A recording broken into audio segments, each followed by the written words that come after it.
Insya Allah ini majelis terakhir di pertemuan kita di kitab Risalah Adab Daris wal Mudaris.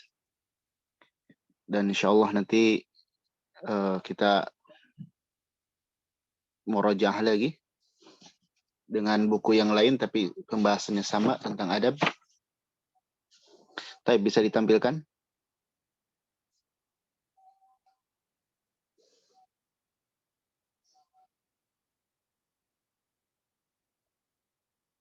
Afan Ustaz, Ustaz Mufadil sedang ada di kelas yang lain. Bagaimana Ustaz ini untuk PDF-nya Ustaz belum dikasih sama Ustaz Mufadil?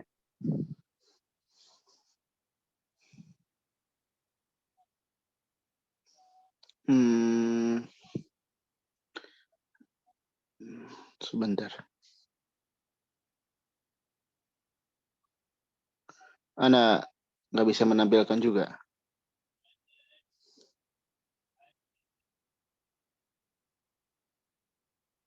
Mbak En atau Mbak Eci coba minta tolong ditanya ke Ustaz Mufadil, Mbak En. Tamam, ditunggu Ibu. Ya, sambil menunggu ya. Insya Allah.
Kita sambil nunggu ya, insya Allah kita akan membahas selanjutnya tentang apabila seseorang itu telah mempraktikkan apa-apa yang disebutkan sebelumnya oleh penulis, maka tugas selanjutnya adalah banyak menulis atau mentelaah dari kitab-kitab para ulama agar dia produktif terhadap ilmunya. Produktif baik dengan mengajarkan lagi kepada orang lain atau dia menulis karya atau menulis karya. Jadi setelah mempelajari adab-adab yang kemarin, maka hendaklah produktif dalam membaca, mentelaah, dan menulis. Juga mengajarkan kepada orang lain dan berniatkan semua itu karena Allah Subhanahu wa taala.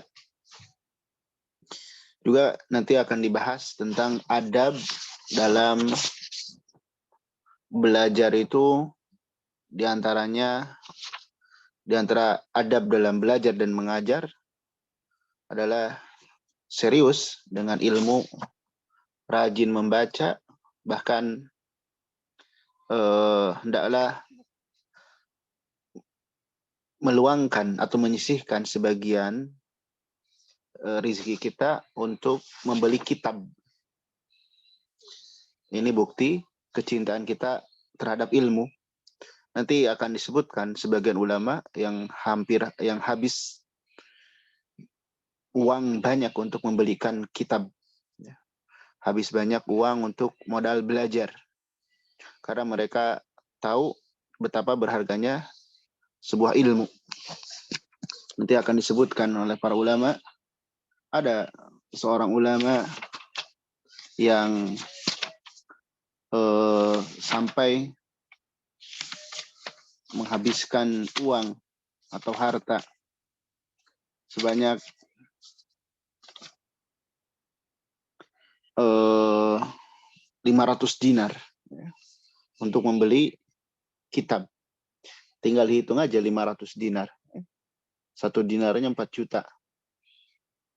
Kali 500. Itu berapa? Mereka pakai untuk kitab aja, untuk beli kitab. Belum buat bekal perjalanan mereka dalam belajar. Makanya dikatakan oleh para ulama, man talabal hadis aflas. Barang siapa yang mencari hadis, maksudnya menuntut ilmu agama, maka dia harus menyiapkan untuk aflas, habis banyak bekal. Tapi tidak mengapa. Berapapun yang kita keluarkan untuk ilmu, itu dicatat sebagai kebaikan bagi kita. Jadi pahala bagi kita. Bahkan dulu ada ulama juga yang rajin beli buku, ditelaah. Dan ketika wafat, itu menjadi harta peninggalannya. Dan ketika dihitung, itu mencapai 40.000 dinar. Ya, 40.000 dinar. Tinggal dikalikan, kali 4 juta, itu berapa? Dan mereka tidak sayang dengan harta mereka yang mereka habiskan untuk ilmu. Berbeda dengan kebanyakan manusia sekarang. Terhadap ilmu itu bakhil. Ya. Terhadap ilmu itu bakhil. Sehingga tidak ada kebermanfaatan dari ilmu yang dipelajari. Ketika ilmu sudah hitung-hitungan. Ya. Kalau beli barang, yang penting disenangi, nggak mikir. Tapi kalau untuk belajar, untuk beli kitab, untuk berinfak di dalam belajar, itu hitung-hitungan. Maka ini tidak akan ada pengagungan terhadap ilmu. Taib sudah ada, alhamdulillah. Terus cukup ke atas lagi sedikit. Taib. Itu samratu dzalik. Ya, ke bawah sedikit. Di itu yang ada samratu dzalik. Ke chip type. Dikatakan di sini oleh Imam Al-Qasimi rahimahullah, samratu dzalik, buah yang bisa dipetik dari adab-adab yang disebutkan sebelumnya. Apa buah yang bisa dipetik, yang bisa diamalkan dari adab-adab yang disebutkan sebelumnya? Maka qala al-Imam An-Nawawi, berkata Imam Nawawi, ithrama taqaddam, setelah beliau menyebutkan yang telah lalu, kata beliau, wa idza fa'ala ma dzakarnahu, apabila seseorang itu fa'ala, mengerjakan, ma dzakarnahu, apa-apa yang telah kami sebutkan, maksudnya telah disebutkan adab-adab, ya, baik adab terhadap dirinya, terhadap gurunya, adab ketika belajar, adab ketika mengajar, adab ketika menulis, diamalkan semua itu, ya. Kemudian watakamalat ahliyatu, sempurna keahliannya, washtaharat fadilatu, tersebar, dikenal keutamaannya, maka jika sudah seperti itu, artinya sudah faham hal-hal tersebut, mengamalkan, kemudian dia matang terhadap ilmu, dan orang tahu bahwasanya dia itu matang terhadap ilmu, maka ishtaghala bitasnif, hendaklah dia sibuk dengan menulis. Ya. Hendaklah dia sibuk dengan menulis. Ya. Dengan catatan tadi sudah sempurna ilmunya. Ya. Kemudian sudah dikenal keutamaannya, maka hendaklah sibuk dengan menulis atau mengajar. Jangan sibukkan dengan selain itu. Wajadda fil jam'i wa ta'lif. Kemudian sungguh-sungguh fil jam'i dalam menyusun, wa ta'lif dan mengarang. Ya. Sibuk dengan buku. Muhaqqaqan kullama yadhkuruh. Dengan meneliti apa-apa yang dia sebutkan. Teliti lagi ilmunya, tulisannya. Wa mubayyinan fi naqlihi wastimbatihi. Kemudian menjelaskan lagi dalam penukilannya. Jadi ketika dia mencantumkan suatu tulisan, dari mana tulisan itu berasal, dia teliti lagi. Mutahadriyan li'idahil ibarah. Kemudian berusaha untuk memperjelas ungkapan-ungkapan yang ada di buku itu. Ini masih ada penulisan. Ya. Bagaimana tulisan itu agar bisa dimengerti oleh orang. Kemudian wabayanil mushkilat. Menjelaskan hal-hal yang sulit. Ya. Mujtaniban al-ibarati raqiqat. Dan menjauhi ungkapan-ungkapan yang samar. Ini diantara tulisan. Ya. Jadi seorang itu kalau sudah ahli, maka dia buat tulisan atau buat kajian. Hal-hal yang bisa dimengerti. Menjelaskan hal-hal yang sulit. Menjauhi perkataan-perkataan yang samar. Ya.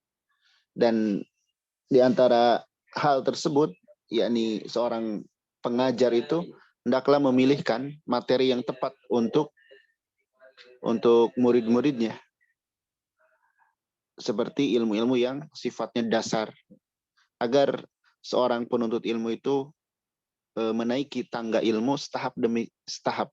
Sehingga tidak membingungkan. Banyak orang yang lama belajar tapi bingung, nggak ngerti-ngerti. Karena apa? Salah jalan, salah cara dalam belajar. Ya. Tapi kalau seandainya dia benar dalam belajar, dia akan mendapati ilmu sebagaimana para ulama terdahulu mendapati ilmu. Makanya dikatakan, man saro ala tariqil qaum adrokah. Barang siapa yang menempuh metode suatu kaum, maka dia akan mendapatinya.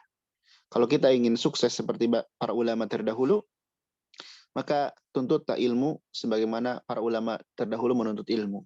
Ya. Kemudian wal adillatil wahiyat, juga menjelaskan dalil-dalil yang lemah. Ya. Mustau'iban mudham ahkami dzalikal fan. Dia menghadirkan hukum-hukum yang besar dalam ilmu itu. Ghairu mukhilli bisyai'in min usulih. Tanpa menghilangkan sesuatu pun dari pokok-pokoknya. Jadi kalau ada perkara yang besar, dia hadirkan, dia jelaskan dengan sempurna. Ya. Munabbihan 'alal qawaidi. Dia perhatian terhadap kaidah-kaidah. Jadi kaidah-kaidah dalam ilmu itu diperhatikan. Karena setiap ilmu itu memiliki kaidah. Dan kaidah-kaidah tersebut hendaklah diperhatikan. Fabidzalika tadhharu lahul haqa'iq. Maka dengan seperti itu nampaklah kepadanya al-haqa'iq. Ya. Hakikat ilmu. Artinya apa? Kalau dia sudah meneliti, ya, meneliti ilmu, meneliti kitab-kitab para ulama, maka akan nampak terang apa hakikat dari ilmu itu. Banyak orang yang berucap terhadap suatu ilmu, tapi dia sendiri nggak ngerti apa yang dia ucapkan. Ini menunjukkan dia sendiri masih kebingungan. Dan ini diantara sebabnya dia tidak belajar dengan benar. Dia hanya mendengar sepintas, kemudian karena ada kesempatan dia mengajar, terus mengajar. Akhirnya dia bingung apalagi yang mendengarkan. Maka tidak mengapa seseorang itu kembali lagi belajar dari dasar. Baik itu ilmu akidah, ilmu ibadah, ilmu muamalah. Belajar dari dasar lagi agar kita sampai kepada titik kita ini faham terhadap ilmu tersebut secara detail. Makanya sering dikatakan, yang namanya belajar itu harus ta'sil dan tadarruj. Ta'sil artinya belajar dari dasar lagi. Jangan merasa gengsi, saya ini udah paham, saya ini udah sering ilmu ini. Jangan. Semakin kita belajar dari dasar, walaupun ilmu itu tidak asing lagi, itu akan semakin mengokohkan ilmu-ilmu kita yang lainnya. Dan tadarruj bertahap. Mana dulu yang harus dipelajari, mana dulu yang nanti. Dan ini tentu di bawah bimbingan seorang guru. Watan kashifu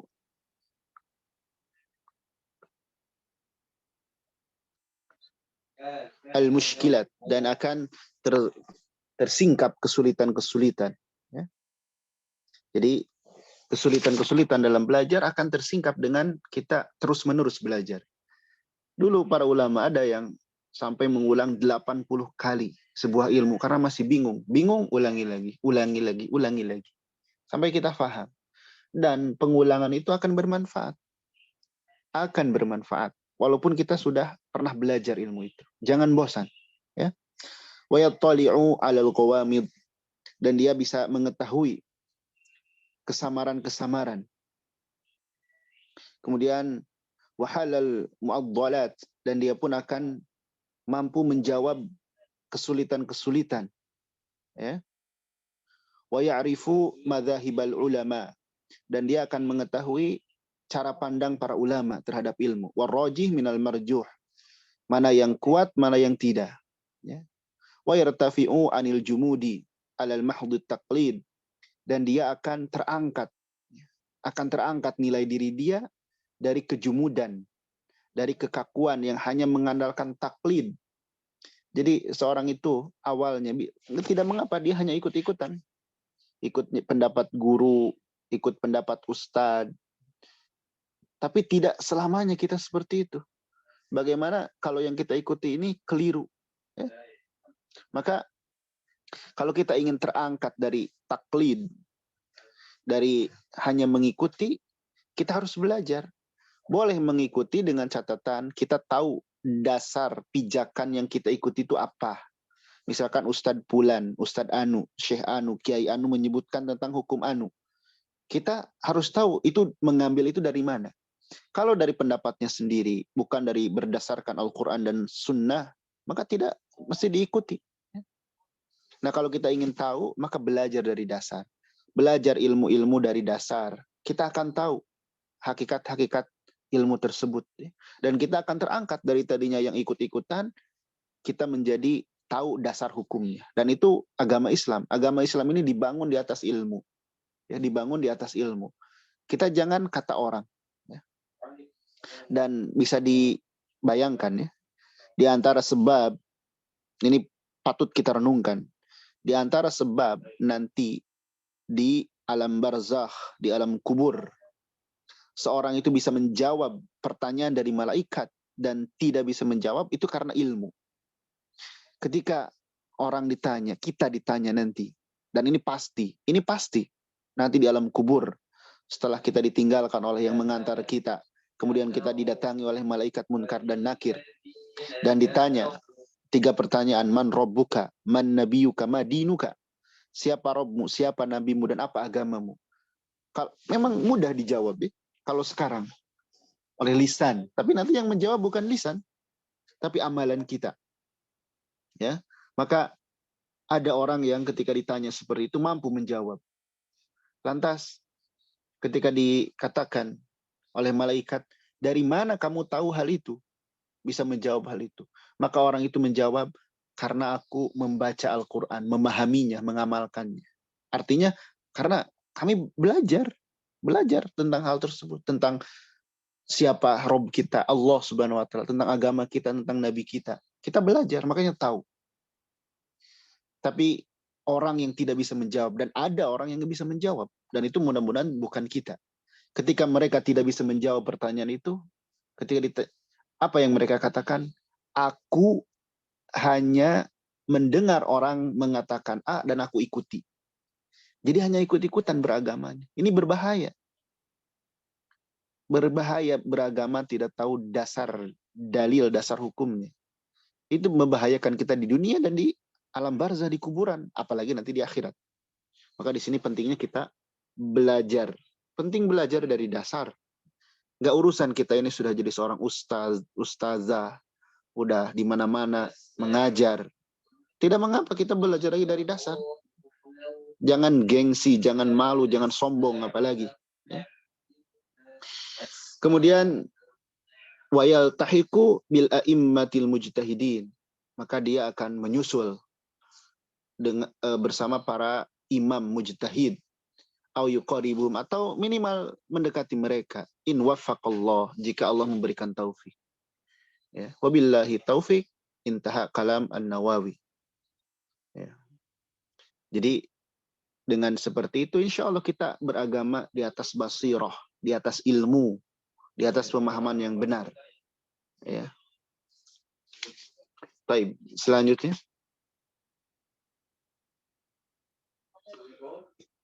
Mohon itu kan di ke bawah kan.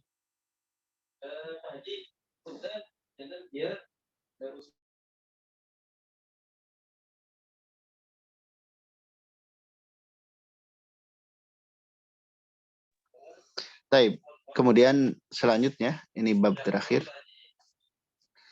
Adabu yashtariku fiha al-alim wal muta'allim. Adab yang bersamaan yang harus dipraktikkan oleh pengajar dan pelajar. Jadi sebelumnya sudah dibahas, dipisahkan mana saja adab seorang murid, mana saja adab seorang guru. Nah, sekarang ada bagi keduanya secara bersamaan. Ya. Apa saja yang harus dilakukan? Nah, ini bisa dikatakan kesimpulan dari pembahasan sebelumnya. Ya. Kesimpulan dari pelajaran-pelajaran sebelumnya. Yang bagi selayaknya likulin minhuma, bagi masing-masing dari keduanya. Jadi selayaknya bagi seorang guru dan murid, alla yukhilla, ya, tidak melalaikan biwazifatihi, atas tugasnya. Tidak melalaikan tugas dia sebagai guru atau sebagai murid. Ya. Tidak melalaikan li'urudi maradin khafifin wa nahwihi mimma yumkinu ma'hul ishtighal. Karena ada datang tiba-tiba sakit yang ringan atau selainnya. Padahal dia masih mungkin untuk mengajar atau belajar. Jadi dia hendaknya perhatian terhadap tugasnya, baik itu murid ataupun guru. Kalau masih dia bisa untuk belajar atau mengajar karena sakit ringan, maka paksakan untuk itu. Tapi kalau tidak bisa, ya barulah dia istirahat atau minta uzur. Wa la yas'ala ahadan ta'annutan wa ta'jizan. Dan hendaklah dia tidak bertanya kepada seseorang dalam rangka mempersulit atau dalam rangka melemahkan orang itu. Ya. Jadi tidak boleh seorang murid itu bertanya kepada guru tujuannya untuk menguji seorang guru. Ya. Ini mampu enggak dia menjawab? Tidak boleh seperti itu. Maka fasail ta'annutan wa ta'jizan la yastahiqu jawaban. Seorang yang nanya tujuannya untuk menyulitkan, ya, itu nggak berhak mendapat jawaban. Tidak boleh bertanya untuk menguji guru. Maka sebagian ulama mengatakan, idza jalasta ila alim, apabila engkau duduk di hadapan para ulama, fasal tafaqquhan, bertanyalah dalam rangka ingin faham. Bertanyalah dalam rangka ingin faham.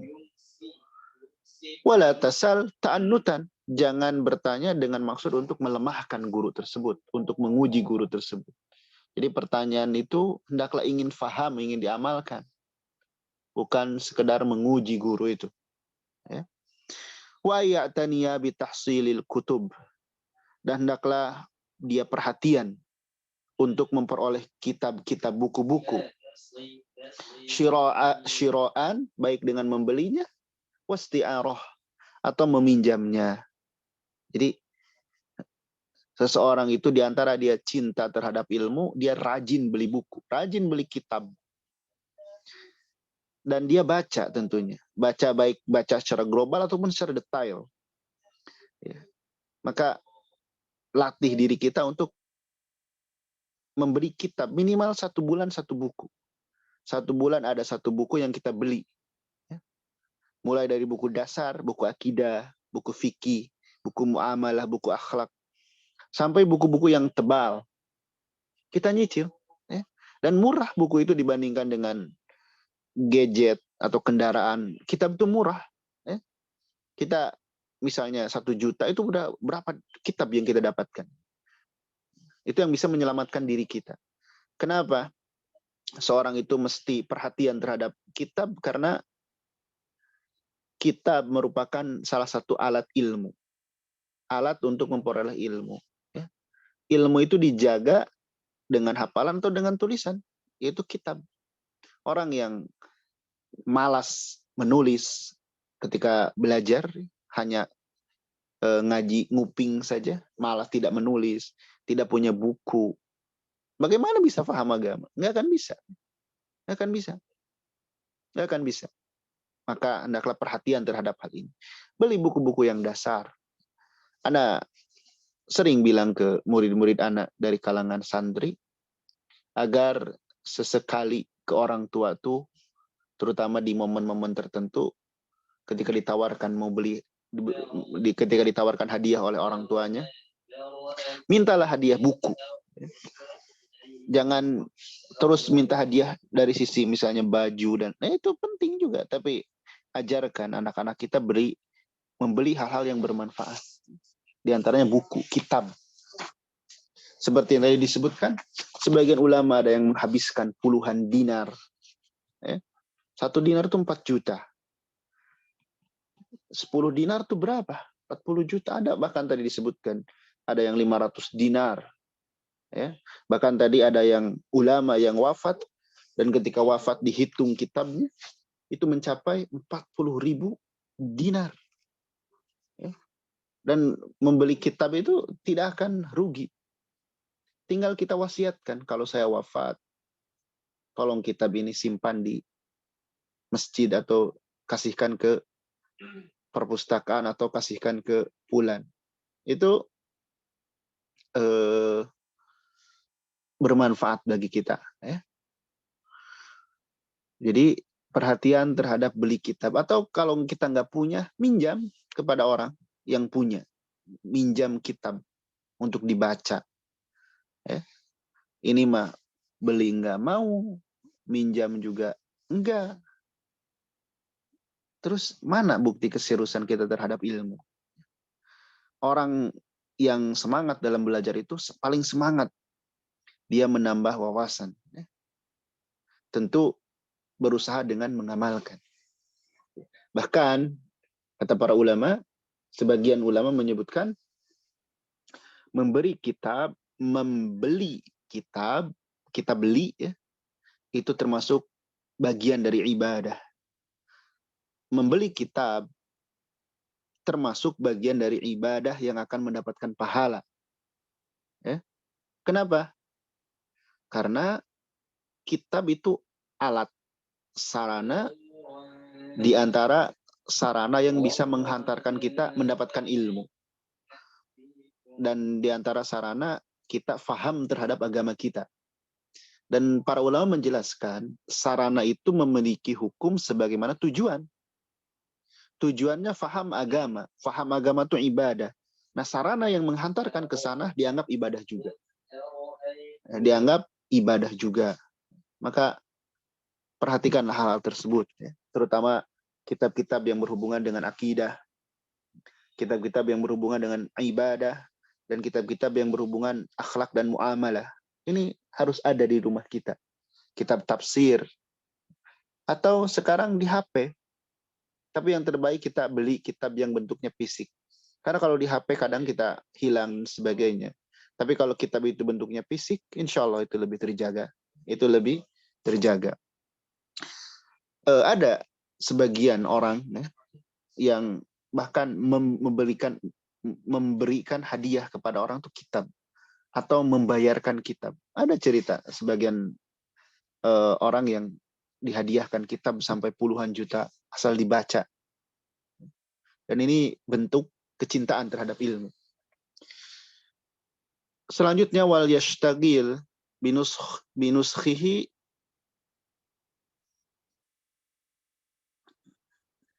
hendaklah dia fokus sibuk dengan catatan, ya,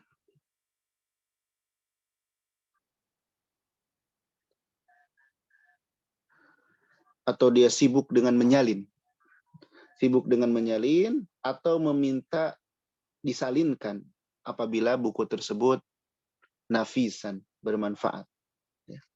Jadi kalau kita mendapat buku yang bermanfaat, kitab yang bermanfaat, kita salin, ya. Atau kita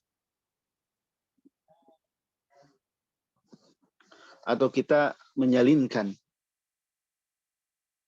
atau kita meminta disalinkan kepada orang lain, ya. Meminta disalinkan kepada orang lain.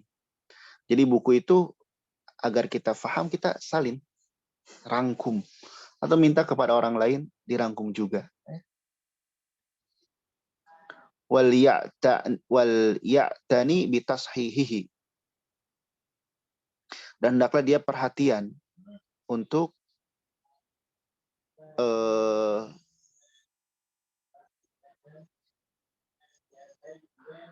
kitab itu dipastikan kitab itu betul, ya, sahih, tidak ada perubahan padanya, ya.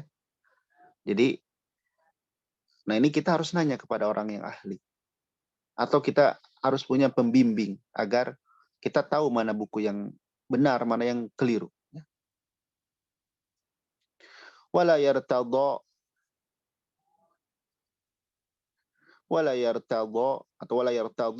al-isti'arah,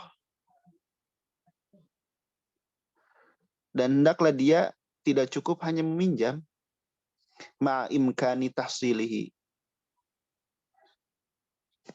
padahal dia mampu untuk memilikinya, ya. Padahal dia mampu untuk memilikinya. Jadi kalau kita mampu beli, mending beli daripada minjem, ya. Karena kalau minjem itu ada adabnya juga. Maka kalau kita mau beli, ya, beli. Jangan minjam. Bahkan di sini dikatakan ini adab meminjam sekarang. Fa in isti'arahu, apabila dia meminjam buku, ini adab, ya. Lam yubdi bih, hendaklah dia tidak berlama-lama.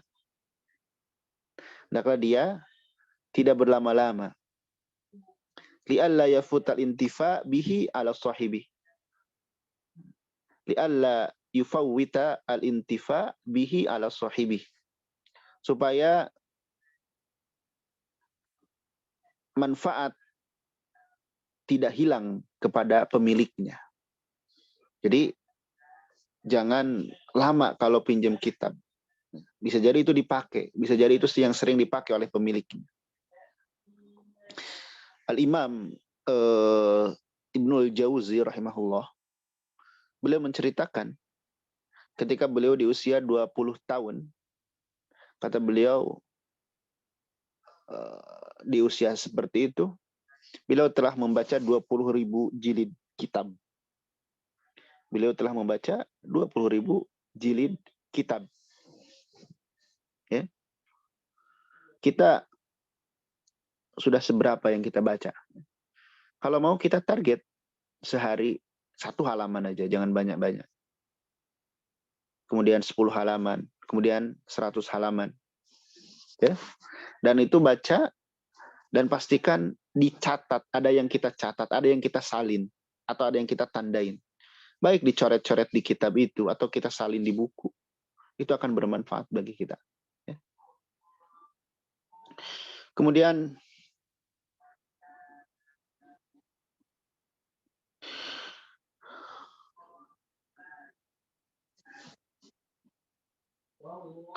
Wala yaksul an tahsili al-faidah min. Janganlah dia malas untuk memperoleh faidah darinya. Jadi ketika kita membaca kitab, ya tulis. Tulis kitab tersebut agar kita dapat faidah dari yang kita baca. Salin. Wala yamtani'u min i'aratihi ghairahu. Jangan juga dia mencegah dari meminjamkannya kepada orang lain. Jadi kalau punya kitab, jangan pelit. Ada yang minjam, pinjamkan. Ya. Pinjamkan. Li'annahu i'anatun 'alal ilmi. Karena dia menolong untuk ilmu. Ma'ama fi mutlaqil 'ariyah minal fadl. Ya. Karena di dalam pinjam-meminjam kitab itu ada keutamaan. Ada keutamaan. Yakni menolong seorang itu bisa paham terhadap ilmu. Ya. Ruwiya anna rajulan qala li abil Ruwiya anna rajulan, diriwayatkan bahwasanya ada seseorang yang berkata kepada seseorang yang bernama Abu Al-Atahiyah.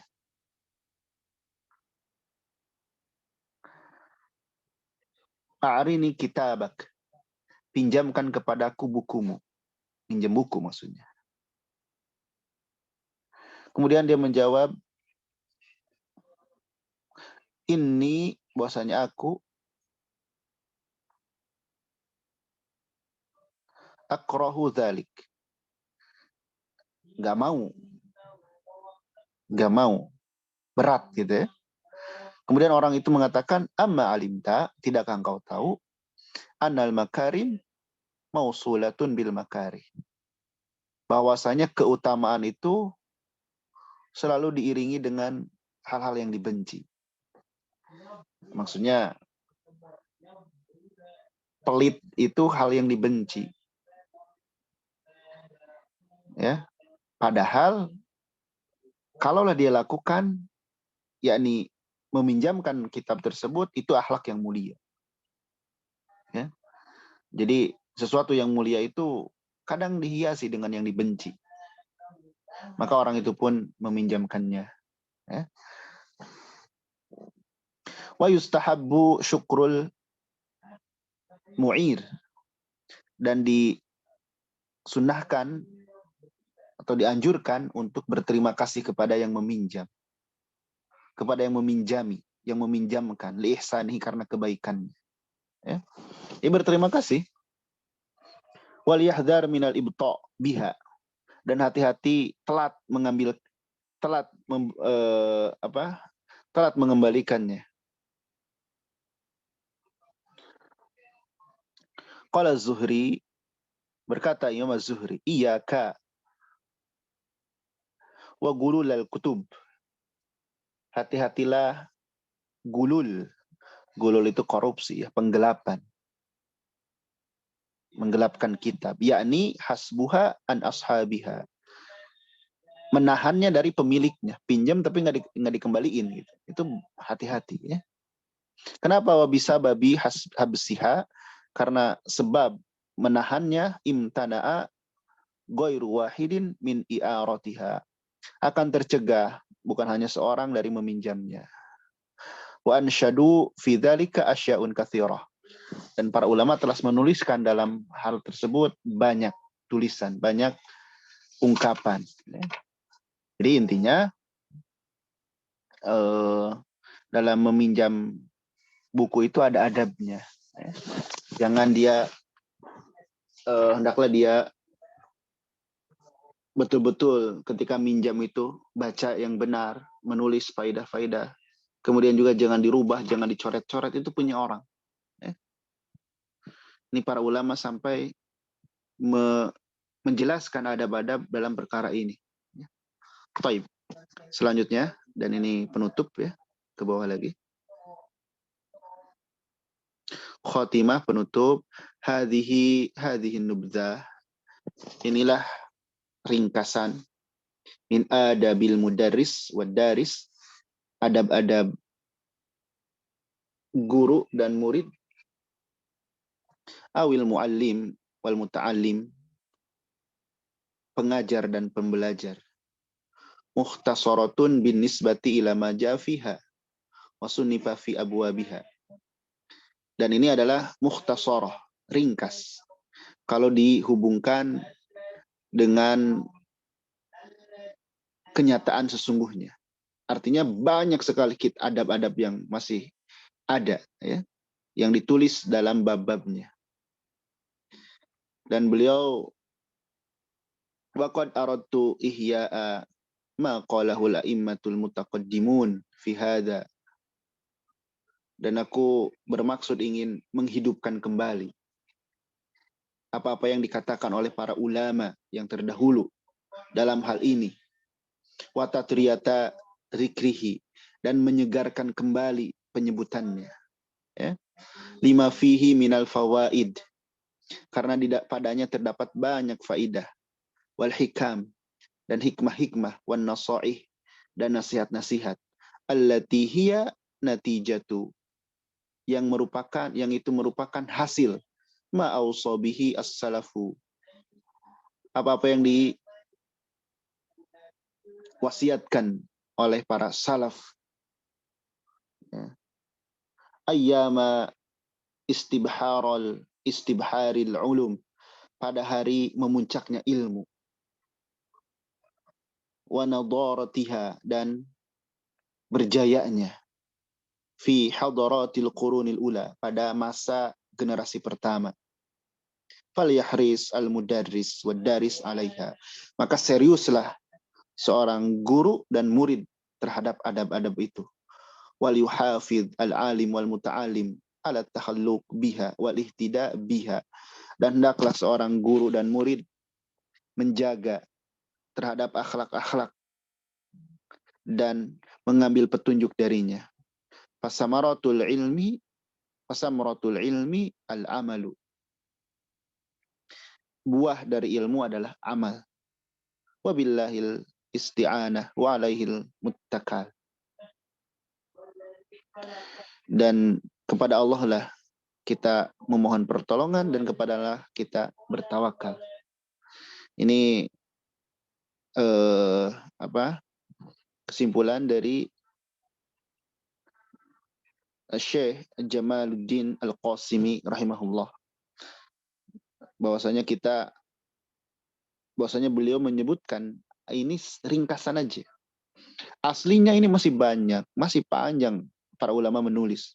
Bahkan ada yang menulis khusus adab guru terhadap muridnya. Ya. Tapi beliau berusaha menghidupkan perkataan para ulama yang terdahulu dan menyegarkannya kembali. Karena padanya terdapat banyak faedah, hikmah, nasihat. Yang itu semua merupakan hasil dari wasiat-wasiat para generasi terdahulu. Yang mereka itu mengalami puncak kejayaan dalam ilmu pada generasi pertama. Maka kita hendaklah sebagai seorang murid atau seorang guru untuk serius berakhlak, mempraktikkan hal tersebut dan mengamalkannya. Karena ilmu itu, ya, buah dari ilmu itu adalah amal. Ya. Buah dari ilmu itu adalah amal. Kemudian terakhir ada perkataan yang sangat bagus dari para ulama kita. Seperti misalnya Al-Imam Ibnul Mubarak rahimahullah, kata beliau pernah ditanya, apakah seorang ulama ada cirinya yang bisa diketahui? Maka beliau menjawab, Al-Imam Ibnul Mubarak menjawab, ciri para ulama adalah orang yang mengamalkan ilmunya. Ciri orang yang berilmu adalah yang mengamalkan ilmunya. Dan dia merasa sedikit dari amal yang dia lakukan. Dan dia semangat dalam mengajarkan selainnya. Kemudian dia menerima kebenaran yang datang kepadanya. Dan dia mengambil ilmu dimanapun dia dapat. Maka inilah ciri orang-orang yang berilmu, kata Ibnu Mubarak. Kemudian Al-Khatib Al-Baghdadi juga mengatakan, kata beliau,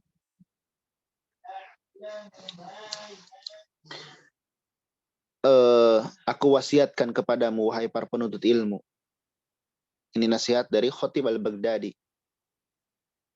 Aku nasihatkan kepadamu, wahai para penuntut ilmu, bi-ikhlasin niyah fi talabihi, agar mengikhlaskan niat dalam mencarinya. Agar mengikhlaskan niat dalam mencarinya. Niat, kita belajar ilmu agama, ingin mengangkat kebodohan dari diri kita, ingin mengamalkan ilmu kita, ingin mengajari orang lain, dan ingin menjaga syariat ini. Ingin ibadah kita benar, ingin ibadah kita diterima oleh Allah Subhanahu wa taala. Bukan ingin harta benda, dunia, bukan ingin keterkenalan, bukan ingin dihormati, dipuji orang. Bukan. Karena itu akan membinasakan kita di akhirat kelak. Niatkan ikhlas, ikhlaskan niat dalam mencarinya. Kemudian wa ijhadin nafs 'alal amal bimujibih,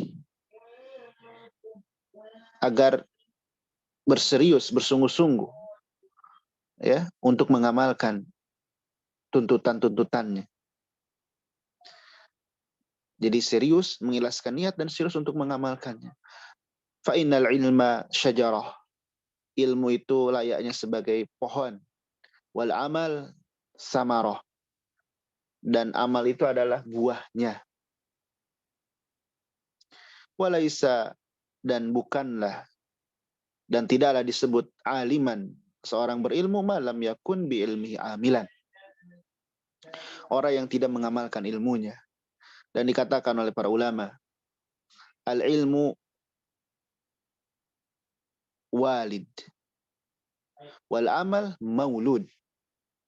Ilmu itu ibarat orang tua, amal itu yang dilahirkan darinya. Wal ilmu ma'al amal, ilmu itu hendaknya disertai dengan amal. Ya. Kemudian beliau juga mengatakan, wa kama la tanfa'ul amwal illa bi infaqiha. Sebagaimana amal itu, sebagaimana harta itu tidak bermanfaat kecuali dengan menginfakkannya. Kadzalika la tanfa'ul ulum illa liman amila biha. Begitupun ilmu tidak akan bermanfaat kecuali bagi yang mengamalkannya. Falyanzur, hendaklah memperhatikan seorang itu linafsih, terhadap dirinya. Wal yagtanim waqtah, pergunakanlah waktunya. Karena jatah usia kita ini singkat, dan waktu kembali kita berpulang itu dekat. Maka hendaklah kita memohon pertolongan kepada Allah agar Allah memudahkan kita dalam prosesnya. Insyaallah ta'ala nanti kita lanjutkan dengan kitab yang lain, dan mudah-mudahan juga Allah mudahkan kitab ini ada dalam versi bahasa Indonesia. Dan insyaallah ta'ala nanti kita akan lanjutkan dengan kitab berikutnya. Mudah-mudahan Allah mudahkan dari kitab para ulama yang membahas tentang adab dalam belajar atau mengajar, agar kita terarah dalam menuntut ilmu ini dan kita bisa meraih buah dari ilmu itu, yaitu amal yang benar, ibadah kepada Allah dengan benar, sehingga kita menghadap Allah dalam keadaan seorang yang mengerti agama, mengamalkannya dengan benar, dan itulah yang kita harapkan. Baik, barakallahu fikum. Shallallahu ala nabiyina Muhammad. Sebelum ditutup, silakan kalau ada yang disampaikan dan atau ditanyakan. Mohon maaf kalau selama pembahasan buku ini ada salah-salah. Itu tentu dari kebodohan, dan yang benar itu dari Allah Subhanahu wa taala. Silakan bagi yang ingin diperjelas atau bertanya, dipersilahkan.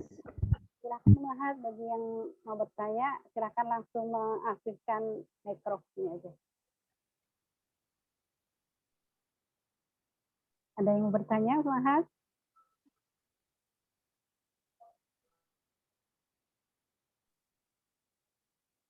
Sepertinya sudah cukup Ustaz malam ini, Ustaz.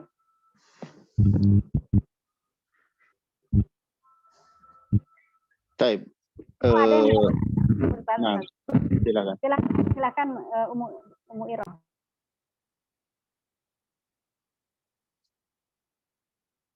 Dipersilakan langsung. Ya. Andi? Bismillah. Assalamualaikum warahmatullahi wabarakatuh, Ustadz. Waalaikumsalam warahmatullahi wabarakatuh. Afwan, Ustadz mau bertanya. Ketika ada majelis ilmu, kemudian ada acara setelahnya, Ustadz, makan-makan gitu, Ustadz. Kebetulan kami yang pemilik tempatnya gitu, Ustadz. Kemudian kan itu otomatis di akhir-akhir bermajelis itu anak bulak-balik ke dalam gitu, Ustadz, bulak-balik. Terus di penghujungnya anak memang mengaturkan maaf ke Ustadz karena harus menyediakan makanan dari dalam gitu. Terus Ustadznya mengatakan bahwa enggak apa-apa anak ridho, seperti itu, Ustadz. Nah, apakah dengan kondisi seperti itu, Ustadz, barokah bermajelis itu tetap Ana dapatkan atau bagaimana ya, Ustadz? Itu pertanyaan Ana yang nomor satu, Ustadz. Karena bolak-balik di akhir, di penghujung majelis. Yang kedua, Ana dua ya, Ustadz, pertanyaannya ya, Ustadz. Nggak apa-apa, Ustadz. Oke. Yang kedua, menurut tadi Ustadz menyampaikan menurut Imam Ibnul Mubarak, salah satu ciri ulama itu adalah dia merasa sedikit dalam mengamalkan ilmunya, begitu ya, Ustadz? Iya. Yeah. Yang anak tangkap seperti itu. Ketika kita belajar kepada seseorang yang beliaunya itu selalu menyebut-nyebut contoh kebaikan pada dirinya, apakah kita tetap bisa belajar dari beliaunya atau bagaimana ya, Ustadz? Menyebut bagaimana beliau Allah mengabulkan doanya, Allah mengabulkan, pokoknya mengungkit segala kebaikannya. Jadi contoh ketika membahas satu materi, mesti yang menjadi contoh adalah beliau dan keluarganya, begitu, Ustadz. Apakah masih bisa kami untuk mendapatkan, untuk belajar kepada seseorang yang seperti ini, Ustadz? Itu saja, Ustadz. Syukran, jazakallahu khairan, Ustadz. Assalamualaikum warahmatullahi wabarakatuh. Waalaikumsalam warahmatullahi wabarakatuh. Ya, terkait di majelis ilmu ya, ketika seorang itu menyediakan makanan untuk hadirin yang hadir di majelis, itu hal yang baik ya. Hal yang baik, hanya perlu pengkondisian yang baik juga. Jangan sampai karena hal tersebut orang lebih fokus kepada itunya, sehingga tidak fokus kajian ya.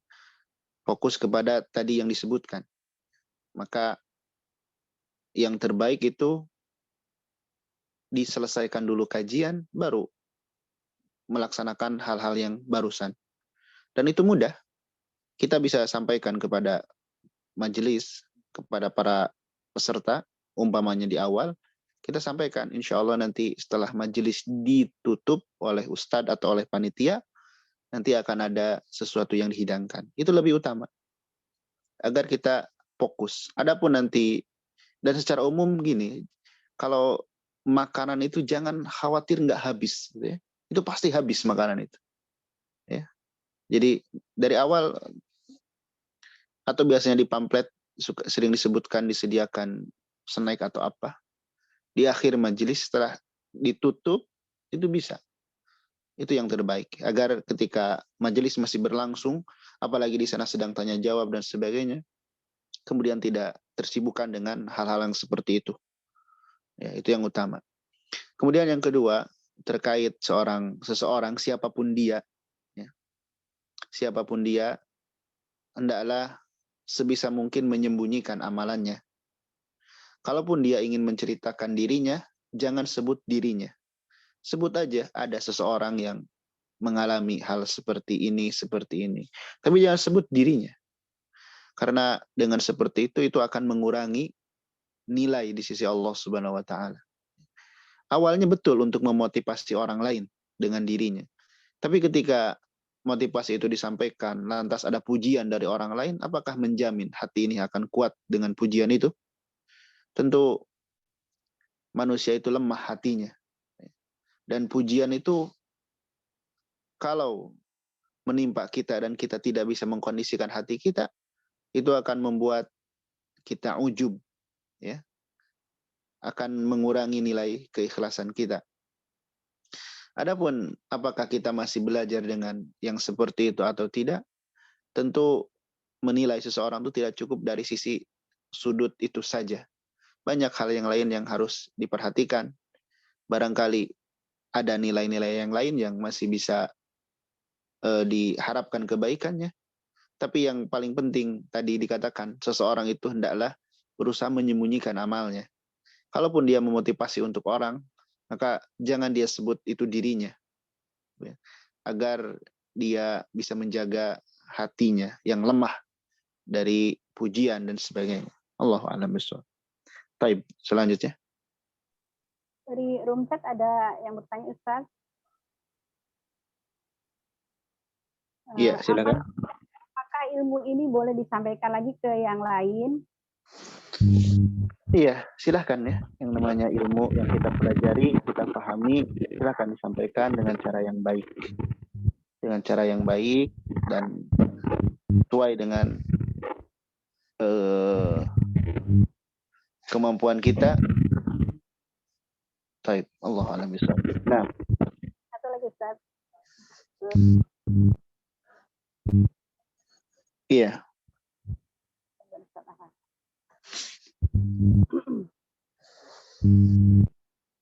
Masih ada?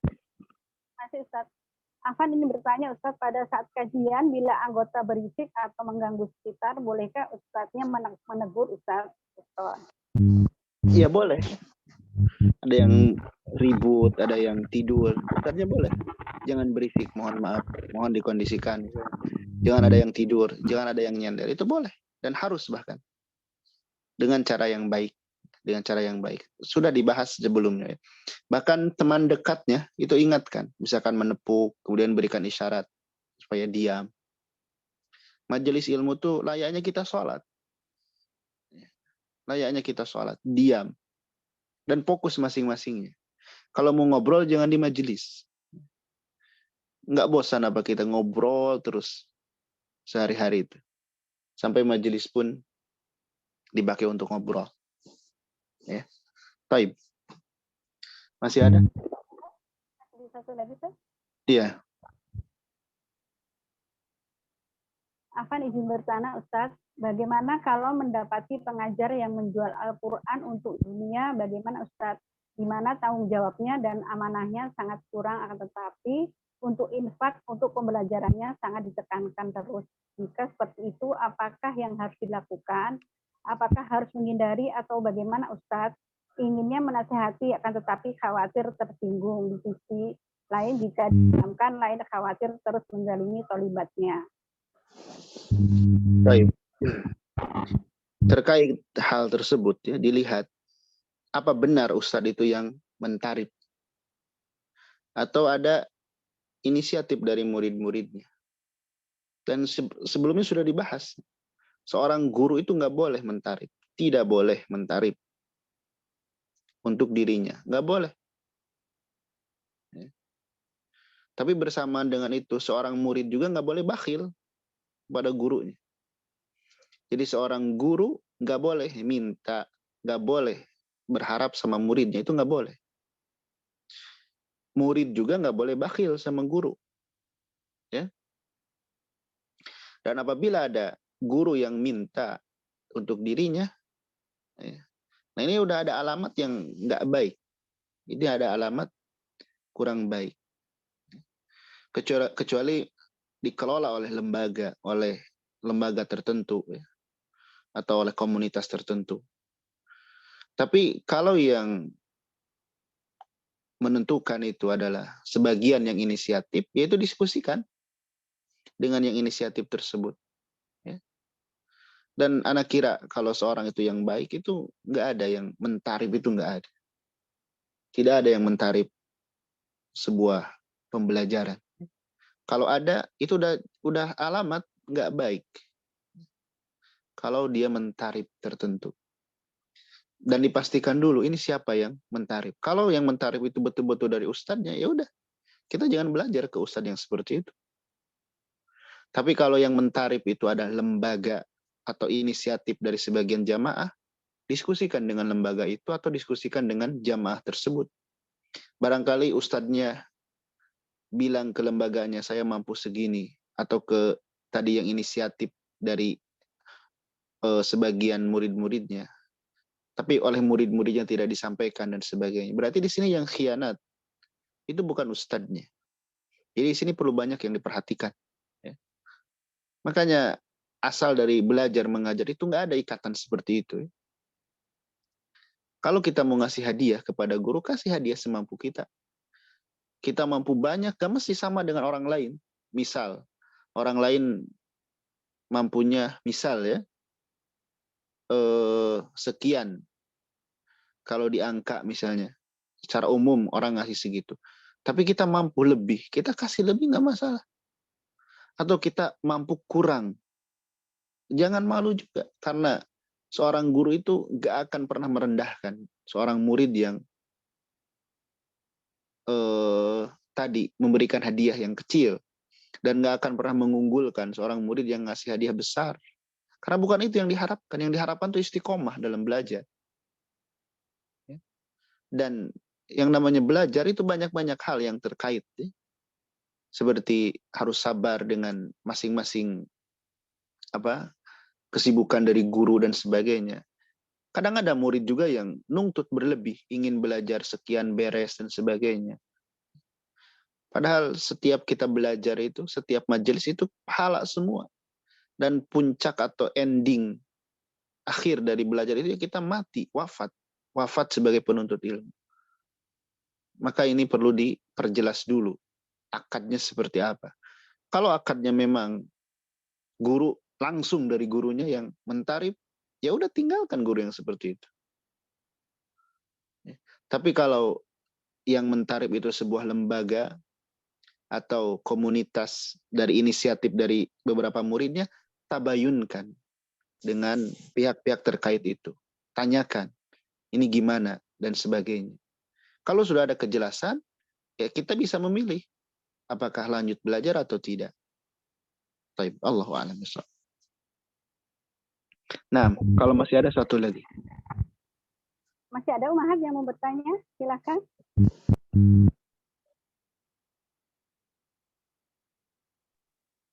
Sebenarnya sudah cukup, Ustaz. Baik, barakallahu fikum.